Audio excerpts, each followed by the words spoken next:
விக்ரமாதித்தன் வேதாளத்தை பிடித்து வர முயன்றபோது வேதாளம் அவனை நோக்கி, மன்னா, உனக்கு ஒரு கதையைச் சொல்கிறேன். அதற்கு நீ சரியான பதில் சொல்ல வேண்டும். இல்லையெனில் உன் தலையோடு வெடித்துப் போகும். கவனமாக கேள் என்றது. ஒரு மன்னருக்கு 3 மகன்கள் இருந்தனர். அவர்கள் மூவரும் கல்வியில் திறமைசாலிகளாகவும் அழகிலும் வீரத்திலும் சமமாக இருந்தனர். ஒரு நாள் அந்த அரசன் இறப்பதற்கு முன் என் பின்பு யார் அரசாங்கத்தை நடத்த வேண்டும் என்ற கேள்வி எழுந்தது. அந்த மன்னர் தனது மக்களிடம், என் மக்களில் யார் புத்திசாலி, தர்மநெறியில் சிறந்தவர் என்று கண்டுபிடித்தால் அவரையே அடுத்த அரசனாக்குவேன் என்று அறிவித்தார்.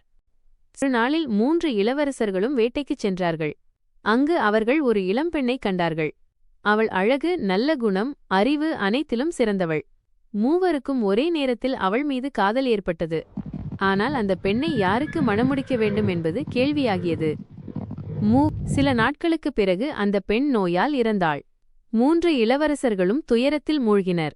ஆனால் அவரவர் விதமாக தங்கள் அன்பை வெளிப்படுத்தினர். முதல் இளவரசன் நான் அவள் எலும்புகளையும் சாம்பலையும் பாதுகாப்பேன் என்று கூறி அவற்றை பத்திரப்படுத்திக் கொண்டான். 2ஆம் இளவரசன் பல மாதங்கள் தவம் செய்து இறந்தவர்களை உயிர்ப்பிக்கும் மந்திரத்தை கற்றுக்கொண்டான். 3ஆம் இளவரசன் அவளை உயிர்ப்பித்து திருமணம் செய்யும் ஆசையோடு எப்போதும் மனதை அவளிடம் செலுத்தி வாழ்ந்தான். பின்னர் 2ஆம் இளவரசன் கற்ற மந்திரத்தை பயன்படுத்தி அந்த பெண்ணை மீண்டும் உயிர்ப்பித்தான். வேதாளத்தின் கேள்வி. வேதாளம் சிரித்துவிட்டு, மன்னா, இப்போது சொல், அந்த பெண் யாருடைய மனைவியாக வேண்டும்?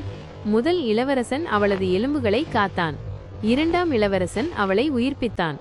3ஆம் இளவரசன் அவளை மணம் செய்ய ஆசைப்பட்டான். யாருக்கு உரியவள் அவளை மணக்க என்று கேட்டது. விக்ரமாதித்தனின் பதில்.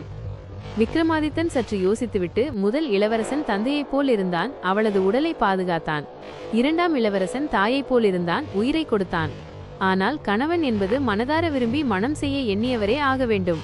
ஆகையால் அந்த பெண் 3ஆம் இளவரசனுக்குத்தான் உரியவள் என்றார். அதை கேட்டு வேதாளம் சிரித்துக்கொண்டு, நீ சரியான பதில் சொன்னாய் மன்னா. ஆனால் பேசிவிட்டாய்.